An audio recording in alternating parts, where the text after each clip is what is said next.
क्या कर रहा है तुम्हारा बेवकूफ? हमेशा की तरह मेरी नींद की गोली खा के सो रहा होगा।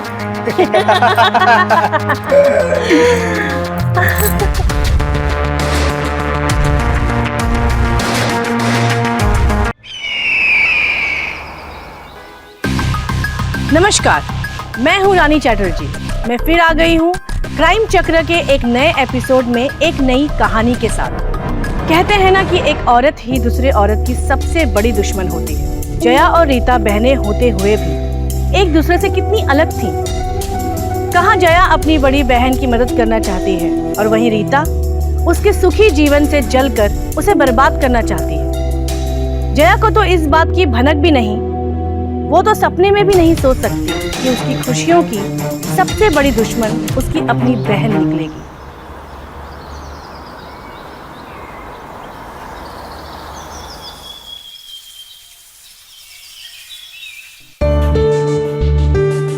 दीदी, आओ ना अंदर।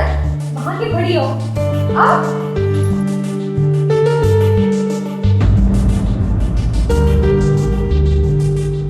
दीदी इसे अपना ही घर समझिए। आई एम सो सॉरी जया, तुमको मेरी वजह से तकलीफ उठानी पड़ी। दीदी आप सॉरी क्यों कह रही हैं? पापा ने बताया मुझे कि आप परेशान हैं, इसलिए मैंने सोचा कि आपको यहाँ ले आऊं ताकि आपका मन बहला रहे। मैं जानती हूँ जब से वो आपको धोखा देकर गया है आप टूट सी गई हैं। खैर वो सब छोड़िए और एंजॉय कीजिए। अरे विराट, रीता दी, आप तो इन्हें जानते ही होंगे। हाय, कैसी हो? हाँ ठीक हो।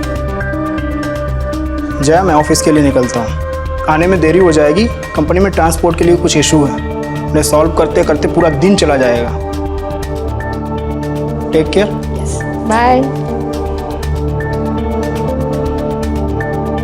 दीदी आओ ना।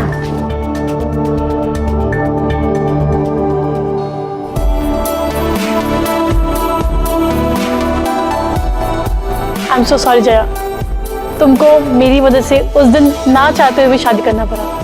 ये आप क्यों सॉरी कह रही हैं? इनफैक्ट मुझे आपको थैंक यू कहना चाहिए। विराट बहुत अच्छे हैं। मुझे ऐसा लगता है कि उन जैसा पति तो मुझे ढूंढने से भी नहीं मिलता। मेरा बहुत ख्याल रखते हैं। He is the best husband in the world. मेरी आने के खबर से विराट गुस्सा हो गया ना? गुस्सा? बिल्कुल नहीं। इनफैक्ट उन्होंने ही मुझे कहा था कि आपको यहाँ लेकर आओ ताकि आप उस जयेश को भुला सके और आगे बढ़ सके। और गुस्सा तो वो कभी करते ही नहीं है, सिर्फ प्यार करते हैं। महारानी तो यहाँ मजे कर रही है। अगर उस दिन मैं शादी के मंडप से भागी नहीं होती ना, आज तेरी जगह मैं होती। लेकिन अभी ज्यादा देर नहीं हुई, मैं अपनी जगह पाके रहूंगी।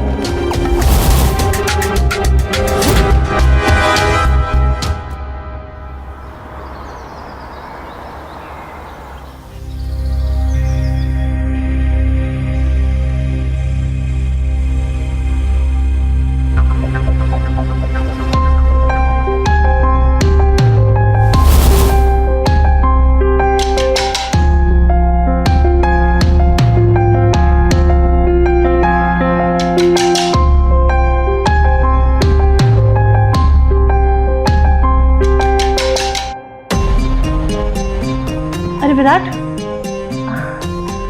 थैंक यू सो मच मुझे ये काम दिलाने के लिए, वरना तो मैं पूरे दिन बोर हो जाती। अब मैं बोर नहीं होती। थैंक यू कि इसमें कोई बात नहीं है। वैसे भी कंपनी को डाटा ऑपरेटर की ज़रूरत थी, तो मैंने सोचा ये काम तो तुम कर लोगी। बाय द वे, आज रात तक ये काम पूरा कर लेना। हाँ। दी, पापा का फ़ोन आया था, कह रहे थे उनकी तबीयत ठीक नहीं है, हमें फ़ौरन निकलना होगा। मुझे भी उनसे मिलना है, पर मुझे ये काम भी तो कंप्लीट करना है। देखो, ये काम बहुत अर्जेंट है। लैपटॉप साथ लेकर जाओ और काम वहाँ पूरा कर लेना। विराट, आने जाने में मुझे 5 घंटे लग जाएंगे और रास्ते में इंटरनेट भी नहीं रहेगा। कैसे होगा? मुझसे नहीं होगा ये काम। दीदी आप एक काम कीजिए, आप यहीं रुक जाइए, मैं चली जाती हूँ, आप काम खत्म करके आ जाना। ठीक है? ठीक है, तुम संभाल लोगी ना? सब संभाल लूंगी दीदी, डोंट वरी। ठीक। Okay bye.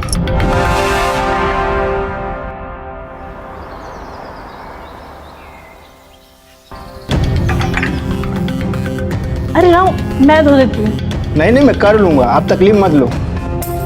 अरे इसमें तकलीफ की क्या बात है? अगर मैं उस दिन भागी नहीं होती तो मैं तुम्हारी बीवी होती, ये सारा काम मैं करती, पर मैंने जया को ये सुख दे दिया। खैर कोई बात नहीं, लाओ मैं धो देती हूँ।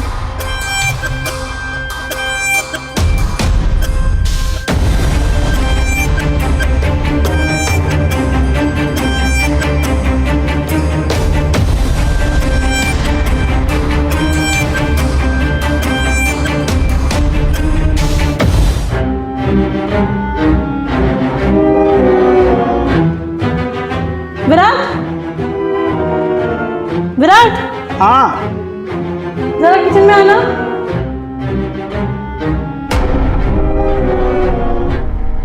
यार विराट जल्दी आओ ना, मुझे बहुत तकलीफ हो रही है। यार ये बाल हटाओ ना मेरे चेहरे से।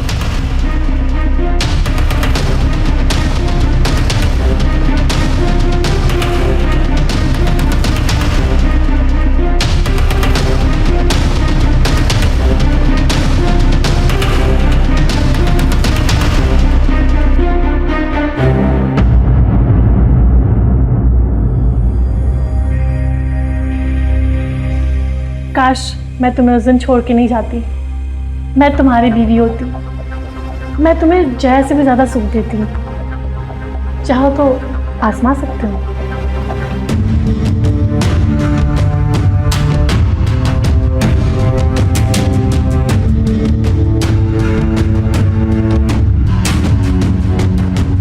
अरे कुछ तो बोलो, ये मौका बार बार नहीं आएगा।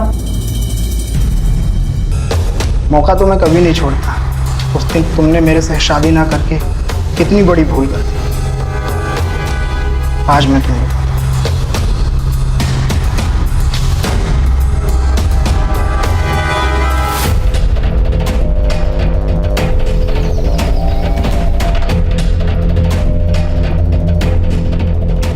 अरे बस करो यार, क्या कर रहे हो? आराम से करो।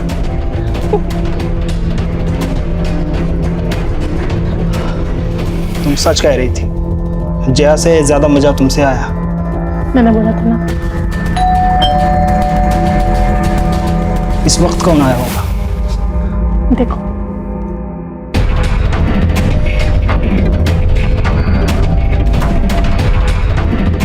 जया आई है। हाँ जाके खोलो ना। तुम जाके खोलो। तुम खोलो, तुम्हारी बीवी है।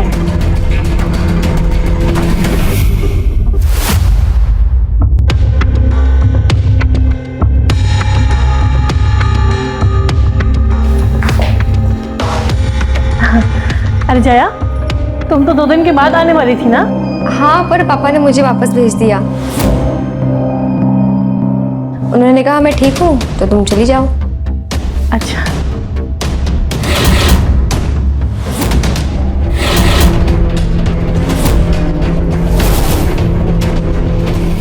ये आपके गले पर निशान कैसा है? कहाँ निशान है? है? नहीं नहीं नहीं।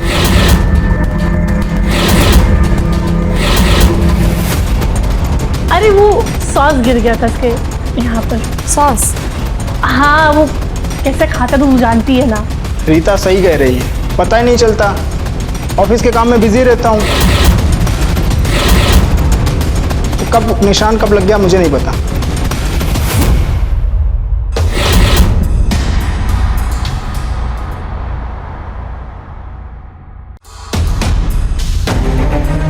रीता, तुम यहाँ क्या कर रहे हो? मैं तुमसे मिलने आया हूँ रीता, मुझे माफ कर दो। जयेश? दीदी, ये जयेश यहाँ क्या कर रहा है? मैं माफी मांगने आया हूँ। मेरे परिवार के दबाव में आकर मैंने तुम्हें छोड़ दिया था, पर मैं तुम्हें भूल नहीं पाया हूँ। इसलिए आज मैं अपने परिवार को छोड़कर तुम्हारे पास आया हूँ। देखो, मुझे तुमसे कोई बात नहीं करनी, चले जाओ यहाँ से। नहीं रीता, ऐसा मत कहो। मैं तुमसे बहुत प्यार करता हूँ और मैं तुमसे शादी करना चाहता हूँ। प्लीज़ मुझे माफ़ कर दो और शादी के लिए हाँ कर दो। जयेश को अपनी गलती का अगर एहसास हो गया तो तुम्हें उसे माफ़ कर देना चाहिए और उसके साथ शादी कर लेनी चाहिए। हाँ दीदी, यही सही रहेगा। और वैसे भी मैंने ये बहुत सोच समझ कर बोला है। वैसे भी जयेश के पास अपना घर है नहीं और मैं अपना कमरा रेंट पे देने वाला था, तो तुम लोग कुछ दिन उसी में रह जाना। अच्छा, अगर मैं जय से शादी कर लूँगी तो जय का शक दूर हो जाएगा और मैं विराट के करीब भी रहूँगी। नाइस ना? ठीक है, अगर तुम्हें अपनी गलती का एहसास है तो मैं तुम्हें माफ करने के लिए तैयार हूँ। सच रीता, तुम सोच भी नहीं सकती आज मैं कितना खुश हूँ। और हम भी। Thank you.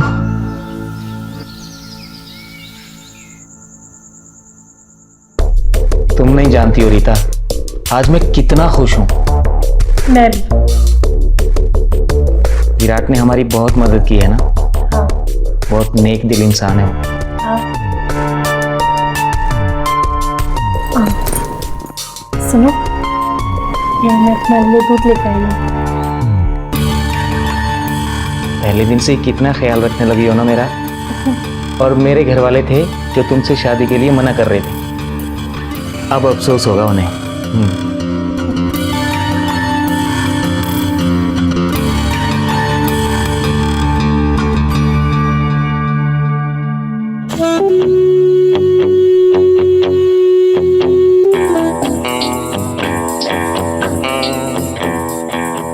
अब सुहागरात का टाइम हो गया। आज नहीं, आज मैं बहुत थक गई हूँ। कल? ठीक है बेबी, मैं तुम पर कोई दबाव नहीं डालूंगा। Good night.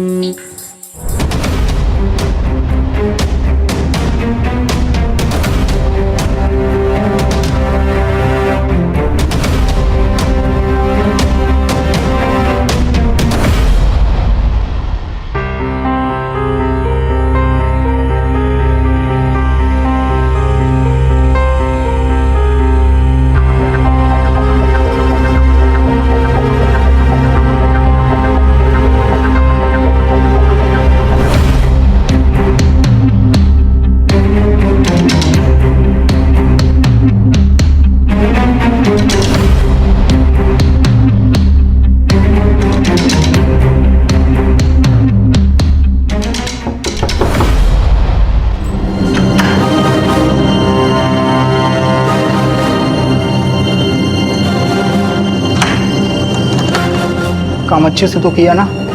हाँ, जय सो गया और वो कल सुबह से पहले नहीं उठने वाला। जय किधर है? उसे मैंने दूसरे कमरे में सुला दिया है।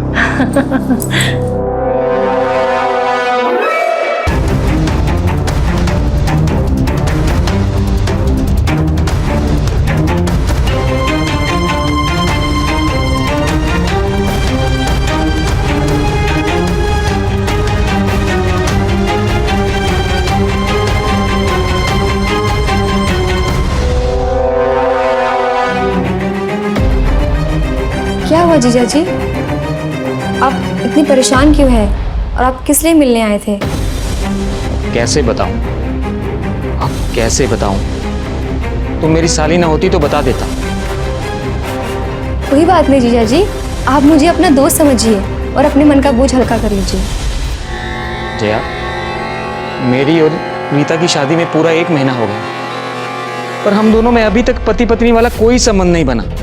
क्या?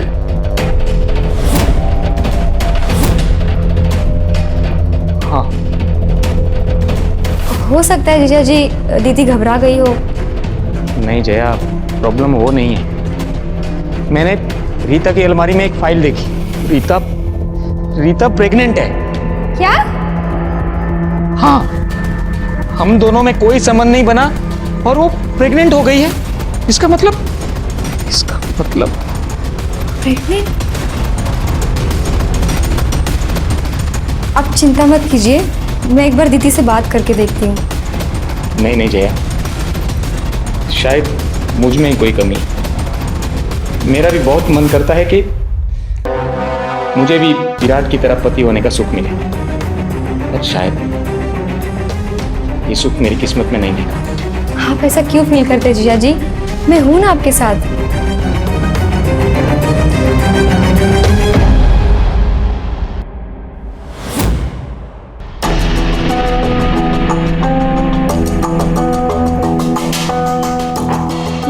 ले दूध। आज पीने का मन नहीं है।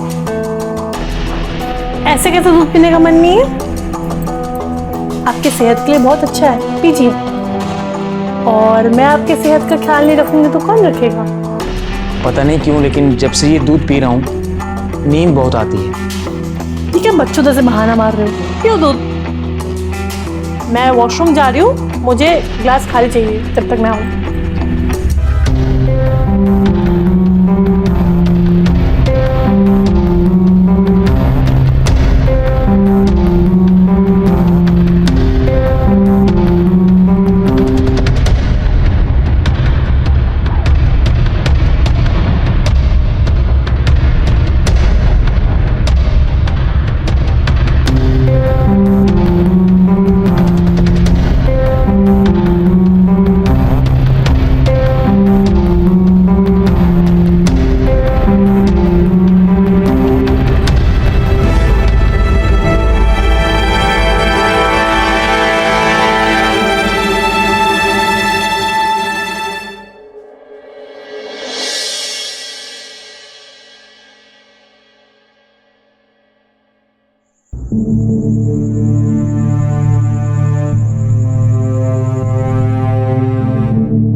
क्या कर रहा है तुम्हारा बेवकूफ?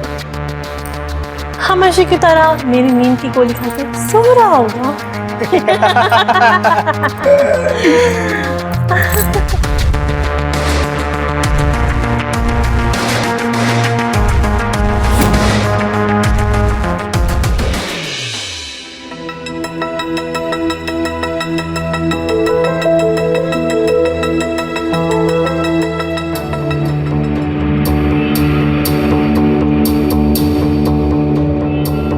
इतनी रात को अकेले कहाँ गई होगी?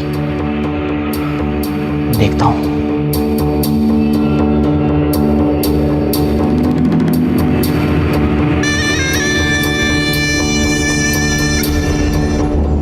ये सब क्या चल रहा है? तुम क्या कर रहे हो? तुम सोई नहीं अभी तक? तो मेरी पीठ पीछे ये सब खेल खेलती हो तुम? हाँ, तो क्या हुआ? अब जिससे प्यार करती हूँ उसी के साथ ही संबंध बनाऊंगी ना मैं। अच्छा, बेशरम, एक बार के लिए अपनी बहन के बारे में तो सोचा होता। तुम्हारी हिम्मत कैसे हुई मुझे थप्पड़ मारने की? मेरी हिम्मत कैसे हुई? हाँ, मेरी हिम्मत कैसे?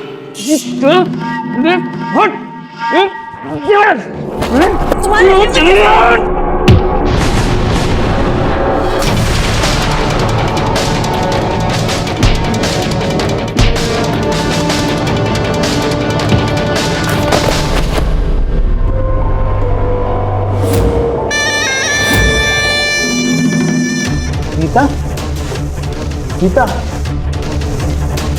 विराट, ये सब क्या हो गया?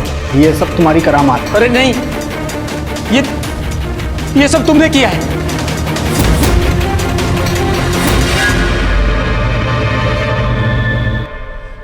धोखे से बनाए हुए रिश्ते में कभी कोई सुख नहीं होता, बल्कि सबसे ज्यादा तकलीफ होती है। रीता ने अपनी बहन के रिश्ते को बर्बाद करने के लिए जो खेल खेला, जो खेल उल्टा होकर उसको भी भारी पड़ा और बेचारी को अपनी जान से हाथ धोना पड़ा। विराट और रीता दोनों ही अपने रिश्ते को जायज बनाने का नाटक कर रहे थे और इसकी कीमत चुका रहे थे जया और जयेश। जो हुआ उसे बदला तो नहीं जा सकता, पर होने से रोका जरूर जा सकता है। इसी सोच के साथ हम समाज को बेहतर बनाने का फर्ज अदा करेंगे। मैं रानी अब आप लोगों से लेती हूँ विदा। बहुत जल्द मुलाकात होगी क्राइम चक्र के एक नए एपिसोड और एक नई कहानी के साथ। सतर्क रहिए, सुरक्षित रहिए। जय हिंद।